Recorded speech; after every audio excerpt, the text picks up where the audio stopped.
একটু খুঁজে লিখতে হইব এটা কি গুণাগুণ, এটার কি গুণ আছে, পটল খাইলে কি হইব, পুঁইশাকে কি প্রোটিন কি ভিটামিন, আমি না খুঁজে আনতাছি মুজ তো এটা কি তা কয়। পুঁই শাকগুলো কত সুন্দর করে হইতেছে দেখছেন, আর পটলের ফুল বেরোচ্ছে। আপনার মনে করেন যে ওই যে মন্দা গাছটা যখন আর একটু বড় হইব না, তখন এই প্রত্যেকটা পটল টিকবে, একটাও মিস হবে না।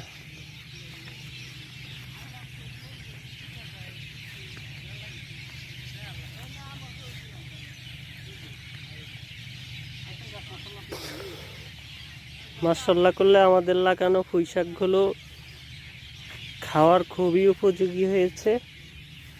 আমরা আবার ভিতর দিয়ে কিছু লাল শাক বেশি পালাই, লাল শাক হয়ে গেছে।